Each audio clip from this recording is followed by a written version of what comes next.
Juro por los pueblos del Perú que ejerceré fielmente el cargo de presidente de la República y asumo de acuerdo con la Constitución Política del Perú. Han pasado 5 años que para algunos han sido como una eternidad. Disolver temporalmente el Congreso de la República. Estos pendientes que me los he puesto hoy día y este collar, ¿saben de qué marca es? Unique. El señor Johnny no tiene ningún proceso vigente actual de contratación con el Estado que yo tenga conocimiento. ¿Usted lo merece esta hacienda que le hemos puesto acá? Claro que lo merezco, ¿no? Y es que las cifras son elocuentes. 5 años, 60 meses, 4 presidentes de la República, 192 ministros nombrados en las 4 gestiones y decenas de escándalos que arremecieron la política local y que en muchos casos decidieron la suerte de sus protagonistas. Estar atento, pues mira, ven.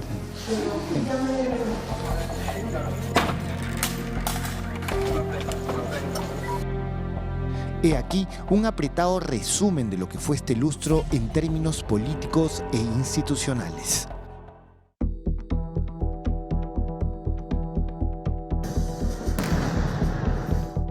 Tiempos de pandemia, tiempos de mascarillas, negras como la incertidumbre peruana.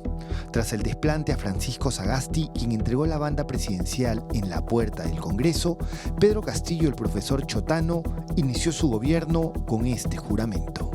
Juro por los pueblos del Perú, por un país sin corrupción y por una nueva constitución. Sin embargo, no pudo cumplir lo que prometió. Una retahíla de escándalos de corrupción afectaron su mandato casi desde el primer día, en medio de una polarización encendida. De los cuestionamientos a la conformación de su primer gabinete y a la designación de cuadros en el Estado, Castillo afrontó 3 intentos de vacancia y su primer escándalo se dio cuando la Fiscalía le encontró a su secretario, el recordado Bruno Pacheco, $20.000 en el baño que éste usaba en Palacio de Gobierno. ¿De dónde consigue los $20.000? Está preguntando. Ya lo expliqué en la Fiscalía, también una declaración jurada al respecto. Y he dicho que esos $20.000 son producto de una venta de terreno que he tenido de mi familia. Esto fue lo que dijo Bruno Pacheco desde la clandestinidad a punto final, meses después del allanamiento. Pero esto fue solo el comienzo. La casa de Zarratea, el supuesto búnker de Castillo, apareció en toda su extensión.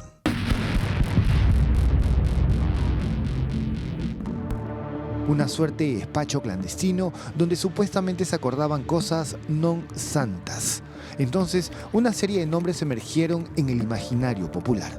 La empresaria Carolyn López, el empresario Samir Villaverde y, como no, la familia del propio presidente. Entre ellos, sus sobrinos Fray Vázquez y Gianmarco Castillo. Si tanto han dicho que son así las cosas, pues que saquen una prueba y demuestren. Los sobrinos hacían esto, acá están las pruebas. Y eso es verdaderamente lo que son los sobrinos. Pero nunca han hecho eso. Todo cayó por su propio peso. En el contexto de la primera investigación fiscal a un presidente en funciones, Carolyn López habló de la existencia de los niños, un grupo de congresistas que tenían bajo su dominio algunos ministerios. Villaverde propaló audios que daban a entender la entrega de 100.000 soles a Juan Silva, entonces titular del Ministerio de Transportes, quien se fugó y hasta ahora nadie sabe dónde se encuentra. O me ha dejado sorprendido con este pata de Juan Silva. O me está bromeando. Pero sabe de millones de soles, ¿no? Como nunca antes en la historia republicana reciente, la Fiscalía allanó Palacio de Gobierno. En una de esas ocasiones para detener a Jennifer Paredes, la cuñada de Castillo. Esto por ofrecer obras públicas de saneamiento en una localidad de Cajamarca a nombre del Estado, usando un chaleco de una empresa privada. La policía no la encontró en Palacio, pero Paredes, actual diputada, se entregó a la justicia un día después, el 10 de agosto del 2022. ¿Y por qué en ese momento no decide entregarse? ¿Por qué espera unos días para hacerlo? Porque no tenía. ¿Pero parte de una estrategia legal? Tenía que pensar las cosas, analizar, ver. Yo tenía que analizar las cosas y pensar qué es lo que se debería de hacer. Sin embargo, la bala de plata para Castillo fue otra, el caso Saha Goray, la empresaria constructora que develó pagos a Salatiel Marrufo, entonces jefe de asesores del Ministerio de Vivienda. Pagos que, según la denuncia fiscal, habrían llegado al entonces presidente de la República. ¿Usted accedió a pagar estos 4 millones de soles? Sí, cuando él me dijo quiero 4 millones de soles, le dije, pero esa cantidad de plata no tengo. Entonces me decía, pero esta es una solicitud del presidente. El 7 de diciembre del 2022 fue una fecha clave. Por la mañana, un detenido Salatiel Marrufo ratificaba los dichos de Goray ante el Congreso de la República, señalando que los dineros llegaban a Palacio de Gobierno, en algunos casos, a través de familiares de Castillo. Señor presidente de la República, Pedro Castillo Terrones, se le entregaba sumas de 50.000 soles mensuales. Dichas sumas de dinero eran entregadas directamente por el señor Heiner Alvarado en el Palacio de Gobierno. Tiene que avisar que es un mensaje a la nación. Que lo diga ella. En Palacio ya sabemos lo que quiso hacer el entonces presidente. Disolver temporalmente el Congreso de la República e instaurar un gobierno de emergencia excepcional. Castillo fue detenido en la avenida Garcilaso cuando buscaba asilo en la Embajada de México. El ex jefe de Estado ha sido condenado en primera instancia a 11 años por el delito de conspiración para la rebelión. Su esposa Lilia Paredes, al igual que sus hijos, se encuentran asilados en México.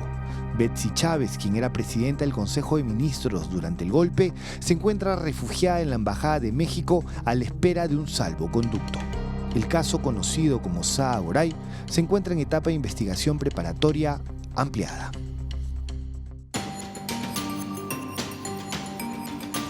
¿Cómo recordar al gobierno de Dina Boluarte? Su mandato estuvo salpicado de escándalos y de hechos punibles como la brutal represión que se dio entre diciembre del 2022 y enero del 2023, ni bien asumió funciones. Según la Defensoría del Pueblo, 67 personas muertas, 60 civiles y 7 miembros de las fuerzas del orden.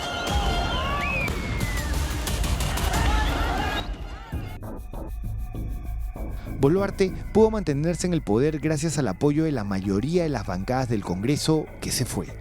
La más evidente, Alianza para el Progreso. Entre los escándalos más sonados figura el caso Rolex, los costosos relojes que Suwayki, el gobernador de Ayacucho, Wilfredo Oscorima, le dio y que la Fiscalía inicialmente investigó como dádivas a cambio de partidas presupuestales a favor de esa región.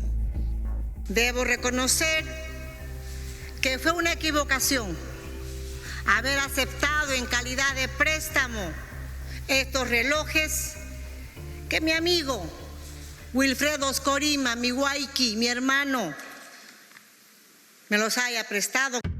Una investigación que tuvo su clímax en el allanamiento a su casa el 29 de marzo del 2024, con Torito derribando puerta.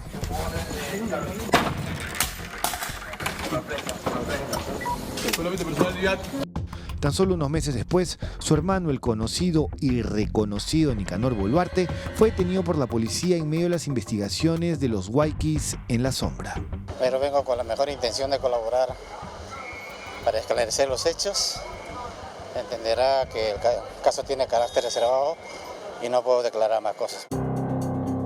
La denuncia del uso del cofre presidencial para trasladar al prófugo líder de Perú Libre, Vladimir Cerrón, las cirugías que se hizo en julio del 2023 y que la mantuvieron lejos de sus funciones por 9 días, las contrataciones irregulares y la entrega de comida contaminada a escolares en el programa alimenticio Cali Warma.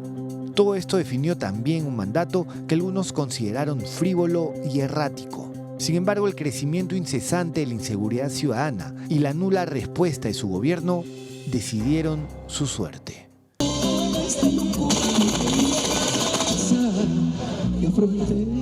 Fue el insólito tiroteo en el concierto de la orquesta Agua Marina, donde 6 personas resultaron heridas.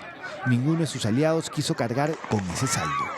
El Congreso la vacó la noche del 10 de octubre del 2025 con 122 votos a favor. Nadie se abstuvo y nadie votó en contra.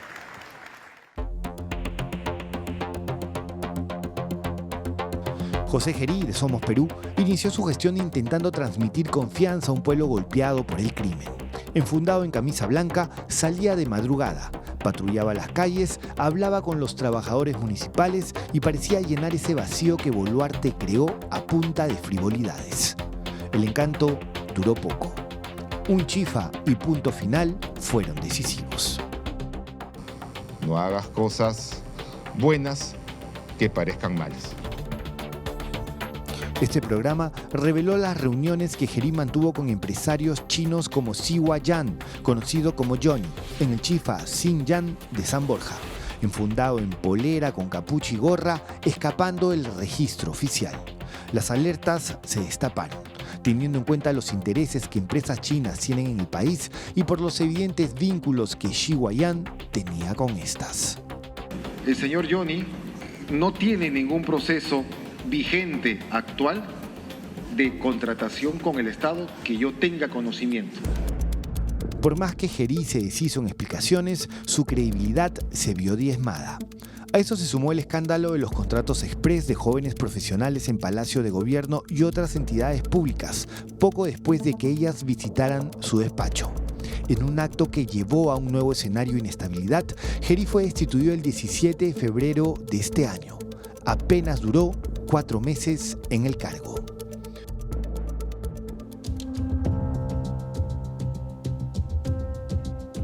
Y así llegamos a José María Balcázar, el congresista de Perú Libre, ex juez, que en su discurso de asunción de mando dijo que gobernar el Perú no es difícil. Tenemos que conversar, hay que sentarse con la gente pensante. Se criticó su aparente falta de presencia en la toma de decisiones gubernamentales, algo que quedó reflejado en el caso de la compra de aviones F-16 a Estados Unidos. Balcázar se opuso a la compra y le enmendaron la plana no solo desde el Ministerio de Economía, sino también el propio presidente del Congreso. Si se presenta una moción de censura y tiene las firmas, hay que darle trámite.